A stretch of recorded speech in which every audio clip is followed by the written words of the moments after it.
Sveikučiai! Šiandien darysime vištienos krūtinėlę įdarytą ožkos sūriu. Tai bus ypatingai skanus receptas. Ko reikės, tai marinavimui standartinis rinkinys, tai yra druska, pipirai ir česnakų milteliai. Granuliuotas česnakas gali būti. Ir aš dar šį kartą dedu čili dribsnių.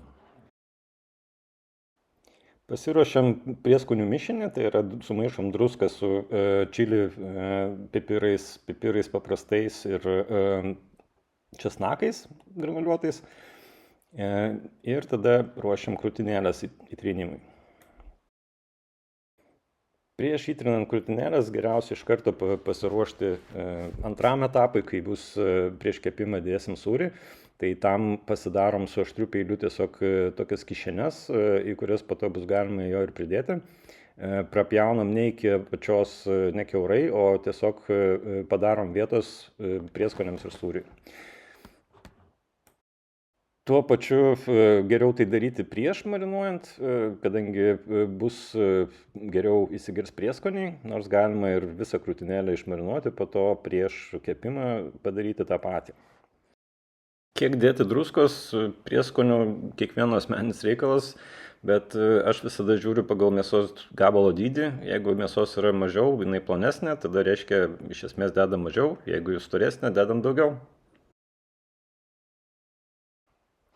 Na ir standartiškai dedam į kažkokį indą ir dedam į šaldytuvą, tai mažiausiai kelioms valandoms, o šiaip galima ir per naktį.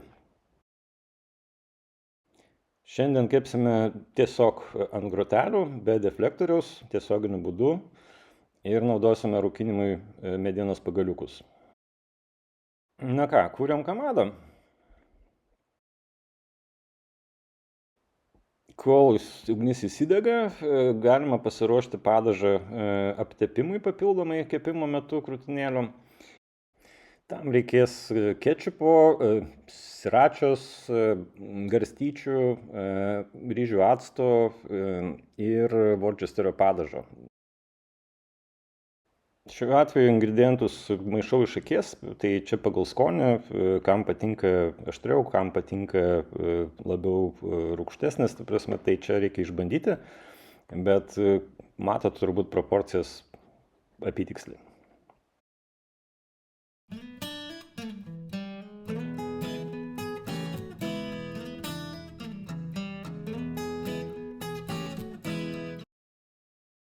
Prieš kepant tada jau atliekam tą procedūrą įdarydami sūrių krūtinėlės ir kepimui dar reikės porų lapų. Tai gal kitose šalyse naudoja bananų lapus ar dar kažką, tai mums turbūt prieinamiausia yra porų lapai, kurie duoda dar ir papildomai labai gerą skonį ir kepant taip pat ir kvapą.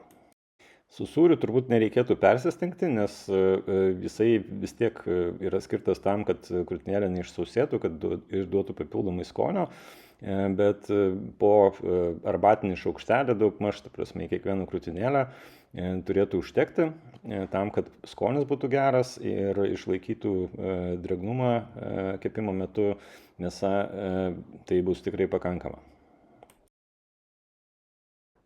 Papildomai rekomenduoju įdėti dar žalumynų, tai šiuo atveju, kadangi mes sūrį darėme be jokių papildomų prieskonių, tai tiesiog dedam svogūnų laiškus džiovintus arba česnakų laiškus džiovintus, gali būti taip pat petražolės, žiūrint, ką mėgstat.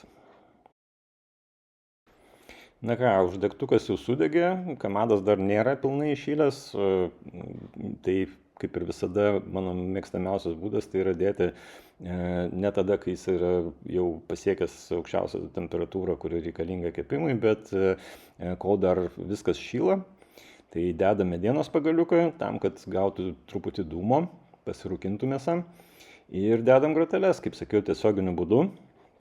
Kepsime, tai dedam tiesiog be deflektoriaus ir kažkokių papildomų priedų. Na ir nelaukiant, kol ta mediena užsidegs ir pilnai sudegs, dedam iš karto krūtinėlės ant porų lapų ir leidžiam kamado po truputį temperatūrai augti. Reikės termometro būtinai, nes kad vištienos krūtinėlė turi būti iškepus, bet neturi būti perkepus, tai reikės pamatuoti kelis kartus. Leidžiam po truputį kamados šilti, iš esmės vyksta rūkymosi procesas ir mėsa po truputį šyla. Temperatūra jinai kyla irgi po truputį, tai viršus yra pridarytas, apačia pilnai atidaryta. Po kiek laiko, kai jau temperatūra kyla, ją reikėtų pradėti matuoti. Krūtinėlės viduje kepimo pabaigoje temperatūra turėtų būti virš 74 laipsnių. Kadangi dėjom sūrio, tai gali šiek tiek jinai būti ir aukštesnė, nes mėsa nebus išdžiūvusi.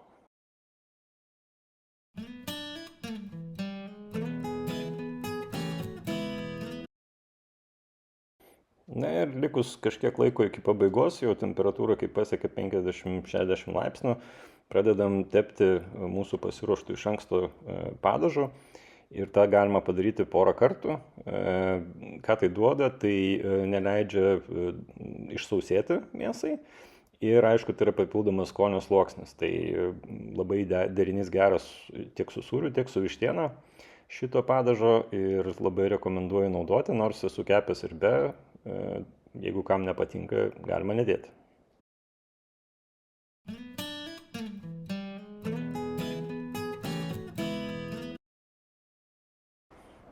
Na ir jau visai prieš pabaigą, žiūrim, čia jau temperatūra pasiekė 60-70 laipsnių. Tai dar kartą aptepam ir dabar jau reikia žiūrėti, kada ta temperatūra pasieks kokius 72-80 laipsnių. Gali būti ir taip, kad dėl skirtingo dydžio krūtinėlės arba skirtingos vietos anglis dega nevienodai, temperatūra gali būti skirtinga. Tai tiesiog reikia prieš pabaigą pasižiūrėti, kuri labiau iškepusi, patraukti nuo karštos vietos, mažiau iškepusią perkelti į tą karštą vietą ir baigti kepti. Na ir baigiam kepti, poro lapai beveik sudegė, jų valgyti aišku nereikia. Bet iš esmės jie duoda papildomai kaip ir kvapo labai gero ir aišku perduoda mėsai kažkiek skonio. Tai krūtinėlės nuimam ir leidžiam jiems truputį pravėsti, pailsėti.